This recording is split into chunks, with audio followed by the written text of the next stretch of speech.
Hola, bitches. We're back. Back off vacation in New Brunswick. So I picked up a bunch of stuff in New Brunswick. Did a couple reviews outside today that will be posted eventually. Gonna try to space these out maybe over a couple months, something like that. So we'll see how it goes. Um, so this is one of the things I picked up at the ANBL, ABNL, whatever the way the letters go for their alcohol stores, their alcohol stores in New Brunswick. And this is totally new to me. I've never heard of this before. This is from Cavok Brewing, and this is their East Coast Pirates IPA. And yes, I picked it up purely because the can art was kind of cool. And it was new to me, of course. 6.5% alcohol by volume. I think they list the IBUs here too, 70. So there we go. Water, malt, hops, yeast. Cavok Brewing Company in New Brunswick. I think they're actually from Dieppe, New Brunswick, if I'm not mistaken. This is here in the 1600s, substantial amounts of hops were added to the beer, shipped to the troops. This was the birth of the IPA style. Keeping this precious cargo away from the East Coast pirates was a feat. And it says you can have this with salmon, hanging out by the pool, and perfectly paired with smoked salmon, hanging about the pool with your tattooed friend.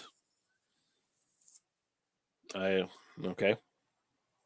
So let's just do a quick look at the website for the Cavok Brewery here. So I'm going to share. All right. So here we go. I'm going to say here, Dieppe, Cavok Brewing Company. Let's check out their beers. Regular beers. So they got a raspberry sour, a honey blonde ale. Ooh, I like the art on the raspberry sour. Squeeze New England IPA. So I think this IPA is supposed to be East Coast, but not New England. So that's good. Runway 11 Light American Lager. That's interesting. And the one we have right here, Foxtrot 33 Oatmeal Stout. That's intriguing. And the Pedicuidac, Diac, I don't know, Rye IPA. Seasonal beers, Typhoon Sunset Amber Lager, Sol de It New England Summer Ale, Alto Cumulus Hefeweizen, Apricot Belgian Stout, Got Wings New England IPA. God, too many New England thingies. Echo Saison, Jantor 12 Degree Czech Amber Lager, Kettle Sour. So I think these are maybe Crowlers or something like that, because it just has generic labels on them. I don't know. Red Knight Hibiscus IPA, Touch and Go Belgian IPA, Straight Across Lone Oak Collab Double IPA, SNS Alt Beer. Geez, they got a lot of stuff. Terre Rouge Red Ale, YQM Czech Pilsner, another Czech Pilsner. Then they got bottled products, Wake Turbulence IPA, Beta Germanium,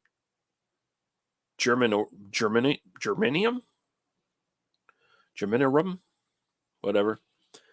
A Foder aged blend of raspberry sour and oatmeal stout. Maybe Ashley Sexton can tell me what a Foder is. And they got another Foder thing here too. Oh, these are all Foder aged. Well, there you go. Copernicious Foder aged beer, Brett IPA. Okay, so they got a lot of shit. So we're gonna stop sharing that crap.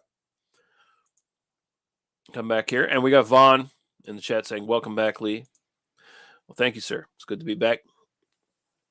So let's get this cracked open and get reviewing it, because I tend to go on way too long when I'm doing these live on the old channel. So yeah.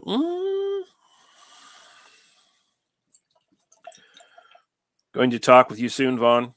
We'll set a date for Nosferatu in Venice. I will be in contact soon once I figure out my schedule for the next few weeks. So there we go. It is a brilliant amber color. It looks a little lighter on the screen. Usually they tend to look darker on the screen, but this looks a little lighter on the actual screen, I guess. Well, maybe darker. I don't know. It's not as shiny and brilliant when I'm looking at the video, but in person it looks really good. Okay. So I'm guessing this is going for East Coast style IPA and more like traditional British style IPA, although the alcohol's a bit bigger than probably what a traditional Brit IPA would be. But and yeah.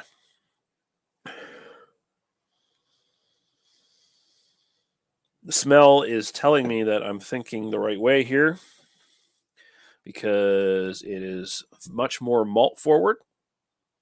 A lot of caramelly malt in there. Just a hint of like maybe some piney or grapefruit kind of hop character. But it's much more malt forward.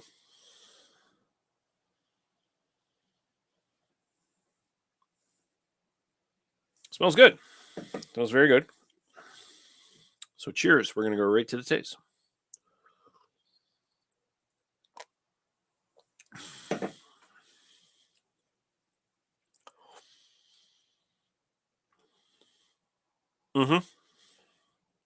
Yeah, this is straight up going for the East Coast, traditional East Coast craft IPA kind of style.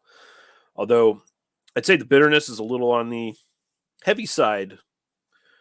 And I'm thinking back to what IPAs used to be in craft beer predominantly like 20 years ago. And this is very much like that, but this would almost pass as an Imperial IPA 20 years ago because the bitterness is a little bit more dialed up. It's more dry, just more dry overall.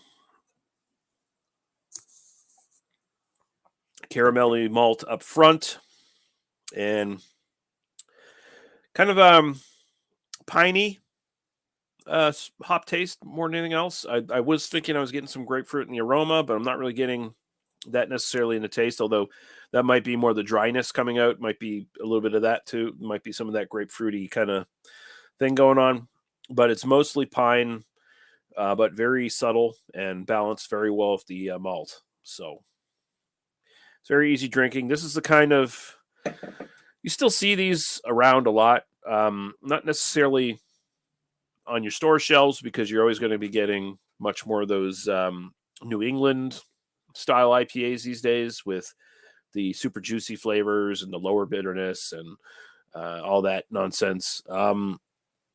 This is very much the kind of thing you would find in a brew pub in the Maritimes where they make their own beer or they contract their own beer or whatever, what have you. Couple places that I ate the past week in New Brunswick, some of these restaurants had their own brands of beer in them. We ate at one that was I'm trying to think of the name of the place. Can't off the top of my head. Was it Lily's? Might have been Lily's. Maybe that's what it was. But they had their own in-brand beers, and they had some similar stuff to this. I didn't have the IPA there, but they had stuff that tasted like this. Tasted very much back to the past kind of idea for craft brews. And they're not going for the super trendy shit. They're going for stuff that works well with pub food. And this kind of thing would work very well with like your fish and chips and shit like that. Your steaks, your fish and chips, your clams, scallops, mussels, stuff like that. This would go pretty well with those things. And this is really good. This is a nice little throwback. I always appreciate when I get one of these being sold in a can somewhere that I can pick up instead of having to go to a pub for it and pay an exorbitant price. So style-wise, sort of traditional East Coast IPA or maybe British IPA, if you want to put it that way. I'd say I'd give this about an 8. It's pretty good. Might be a little bit of nostalgia coming up here for that, but and personal bias, but it's about an 8. In my own enjoyment, I'd go about 7.5. I've had some better. There's some of these types of beers here in Nova Scotia that I go to all the time, like the Ceasefire IPA from the Annapolis Brewing Company here in Nova Scotia, that I would kind of rate over this, but just a little bit. This is still really good. So there we go. Thanks for watching, guys. I'm coming back with at least one more review tonight. We'll be in half hour or so, and then I got like a bunch of podcasting to catch up on and shit, and all the other sort of hobby bullshit I do. Me and my co-host Lady Lee, we got a bunch of shit to talk about that we watched over the last week. So that's going to be a podcast, and it's going to be 1 or 2 podcasts actually, probably. And yeah, so catch me in about half hour, and we'll do the one other beer I'm going to review tonight. And until then, stay classy. Thanks for watching, Vaughn. Like I said, I'll be in touch with you pretty soon, brother. And we will see you guys when we see you. Goodbye.